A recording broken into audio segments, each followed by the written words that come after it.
ಪ್ರಧಾನಿ ನರೇಂದ್ರ ಮೋದಿಯವರು ಇಸ್ರೇಲ್ ಸಂಸತ್ತಿನ ನೆಸ್ಸೆಟ್ ಸದಸ್ಯರನ್ನು ಉದ್ದೇಶಿಸಿ ಮಾತನಾಡಲು ಆಗಮಿಸುತ್ತಾ ಇದ್ದಂತೆ ಇಸ್ರೇಲ್ ಸಂಸತ್ತಿನ ಸದಸ್ಯರು ಎದ್ದು ನಿಂತು ಚಪ್ಪಾಳೆ ಸುರಿಮಳೆಯನ್ನೇ ಸುರಿಸಿ ಗೌರವವನ್ನ ಸಲ್ಲಿಸಿದರು. ಸಾಮಾನ್ಯವಾಗಿ ಯಾವಾಗಲೂ ಗಂಭೀರವಾಗಿರೋ ಆ ಇಸ್ರೇಲ್ ಸಂಸತ್ತಿನಲ್ಲಿ ಇವತ್ತು ಭಾರತದ ಸಂಸತ್ತಿನಲ್ಲಾಗುವಂತೆ ಮೋದಿ ಮೋದಿ ಅನ್ನೋ ಘೋಷಣೆಗಳು ದಿಕ್ಕು ದಿಕ್ಕುಗಳಲ್ಲೂ ಮೊಳಗಿದವು.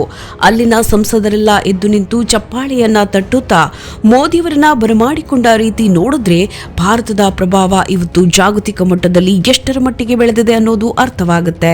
ವಿಶೇಷ ಅಂದ್ರೆ ನೆಸೆಟ್ ಸ್ಪೀಕರ್ ಅಮೀರ್ ಒಹಾನಾ ಅವರು ತಮ್ಮ ಭಾಷಣದ ಆರಂಭದಲ್ಲಿ ನಮಸ್ತೆ ಮೋದಿ ಅಂತ ಕನ್ನಡದ ಸೊಗಡಿನಂತಿರೋ ಆ ಆತ್ಮೀಯ ಸ್ವಾಗತವನ್ನ ಕೋರಿದ್ದು ಅಲ್ಲಿರೋ ಎಲ್ಲರ ಗಮನ ಸೆಳೆಯಿತು. ಇದು ಕೇವಲ ಒಬ್ಬ ವ್ಯಕ್ತಿಗೆ ಸಿಕ್ಕ ಗೌರವ ಅಲ್ಲ, ಬದಲಿಗೆ ಭಾರತ ಅನ್ನೋ ಬಲಿಷ್ಠ ರಾಷ್ಟ್ರಕ್ಕೆ ಇಸ್ರೇಲ್ ತೋರಿಸಿದ ಅತಿದೊಡ್ಡ ಗೌರವ ಅಂತಾನೆ ಹೇಳಬಹುದು. ಯುದ್ಧ ಮತ್ತು ಸಂಘರ್ಷದ ಸುಳಿಯಲಿರೋ ಇಸ್ರೇಲ್ ದೇಶಕ್ಕೆ ಭಾರತದ ಪ್ರಧಾನಿ ಭೇಟಿ ಕೊಟ್ಟಿರೋದು ಅವರಲ್ಲಿ ಒಂದು ಹೊಸ ಆತ್ಮವಿಶ್ವಾಸವನ್ನ ತುಂಬಿದೆ. ಇಸ್ರೇಲಿ ಸಂಸದರು ಭಾರತದ ನಾಯಕನನ್ನ ಇಷ್ಟೊಂದು ಪ್ರೀತಿಯಿಂದ ಆವರಿಸಿಕೊಂಡಿರೋದು ನೋಡ್ತಾ ಇದ್ರೆ ಇದು ದೇಶಗಳ ನಡುವಿನ ರಾಜತಾಂತ್ರಿಕ ಸಂಬಂಧವನ್ನೂ ಮೀರಿ ಬೆಳೆದಿರೋ ಒಂದು ಭಾವನಾತ್ಮಕ ಬೆಸುಗೆಯಂತೆ ಕಾಣಿಸ್ತಾ ಇದೆ. ಇವತ್ತು ಜಗತ್ತಿನ ಎಷ್ಟೋ ದೇಶಗಳು ಸಂಕಷ್ಟದಲ್ಲಿರುವಾಗ ಭಾರತದ ಕಡೆಗೆ ಸಹಾಯಕ್ಕಾಗಿ ನೋಡ್ತಾ ಇವೆ.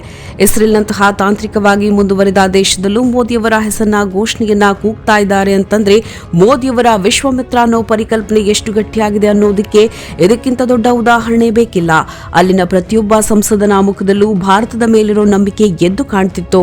ಈ ನಿರಂತರ ಚಪ್ಪಾಳೆ ಮತ್ತು ಮೋದಿ ಮೋದಿ ಅನ್ನೋ ಘೋಷಣೆಗಳು ಕೇವಲ ಸಂಸತ್ತಿನ ಗೋಡೆಗಳಿಗೆ ಸೀಮಿತವಾಗದೆ ಇಡೀ ಮಧ್ಯಪ್ರಾಚ್ಯದ ರಾಜಕೀಯದಲ್ಲಿ ಭಾರತದ ಗಟ್ಟಿತನವನ್ನ ಸಾರುವಂತಿತ್ತು.